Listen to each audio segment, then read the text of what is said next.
سلیمان دعا خانہ کی جانب سے حکیم سلیمان آپ کو اپنے پروگرام میں خوش آمدید کہتا ہے اور سلام عرض کرتا ہے۔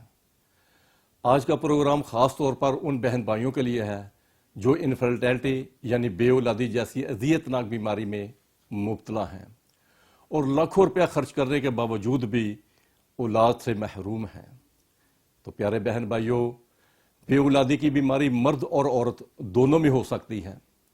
مردوں میں اعصابی کمزوری، ہائیڈروسیل، ویریکوسیل، ایزوسپرمیا یعنی تولیدی جراثیم کا نہ ہونا، اولیگوسپرمیا یعنی سپرم کا کمزور ہونا، مقدار میں کم ہونا، سیمن انفیکشن یا دوسری بیماریوں کے منفی اثرات سے بے اولادی کی پرابلم ہو جاتی ہے۔ اسی طرح خواتین میں ماہانہ پیریڈز کی خرابی، لکوریا، اٹھرا، فیلوپین ٹیوبس بلاکیج، سسٹ، رسولیاں، اندرونی انفیکشن اور موٹاپا بے اولادی کا باعث بنتی ہیں۔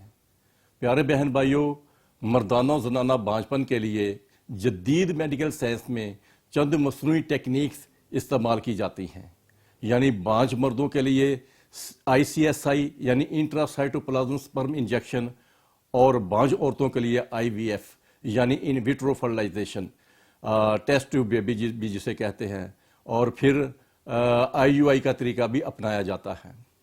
تو بہن بھائیوں، یہ ٹیکنیکس غیر فطری ہیں، لہٰذا بہت سے لوگ انہیں اختیار نہیں کرتے۔ اس کے علاوہ یہ طریقہ علاج بہت مہنگا ہے جسے ایک عام مریض افورڈ نہیں کر سکتا۔ میں یہ بھی بتاتا چلوں کہ ان مصنوعی ٹیکنیکس میں کامیابی کا تناسب صرف 25 سے 30% تک ہوتا ہے۔ ویورز، جن مردوں کے سیمن میں انفیکشن ہے، تولیدی جراثیم بہت ویک ہو گئے ہیں، سپرمز کی مقدار طبعی حالت سے نیچے آ گئی ہے، اعصابی کمزوری کے باعث وہ ازواجی فرائض پورا کرنے کے قابل نہیں رہے اور ڈاکٹر انہیں ICSI یعنی انٹراسائٹوپلازم سپرم انجیکشن کروانے کا مشورہ دیتا ہے۔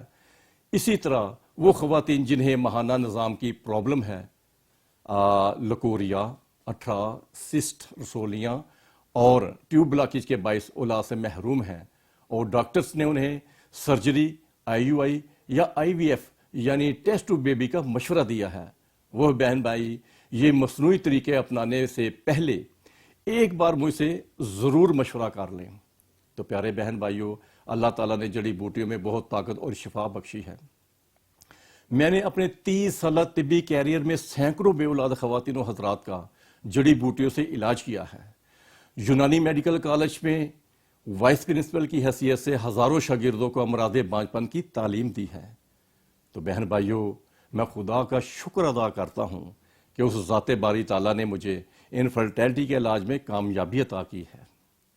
بہن بھائیوں، میرے پاس ایسے بے اولاد مریض آئے ہیں جنہوں نے امریکہ، انگلینڈ سے بھی علاج کروایا تھا اور اپنے علاج پر لاکھوں روپیہ خرچ کیا تھا، لیکن اللہ نے ہمارے ہربل علاج سے انہیں شفا بخشی۔ یہی وجہ ہے کہ اب تو یورپی ممالک اور امریکہ میں مقیم مریض بھی ہم سے علاج کے لیے رابطہ کر رہے ہیں۔ تو پیارے بہن بھائیوں، آپ بے اولادی سے پریشان نہ ہوں، یہ بیماری 100% قابل علاج بیماری ہے۔ آپ ایک بار مجھ سے مشورہ ضرور کیجئے، میں آپ کو علاج، احتیاط اور بیماری کے حوالے سے مکمل گائیڈ کروں گا۔ اس کے ساتھ ہی اپنے معالج حکیم سلیمان کو اجازت دیجئے، انشاءاللہ پھر کبھی اسی موضوع پر، انفرٹیلٹی کے موضوع پر آپ کی خدمت میں حاضر ہوں گا۔ تب تک کے لیے اللہ حامی و ناصر۔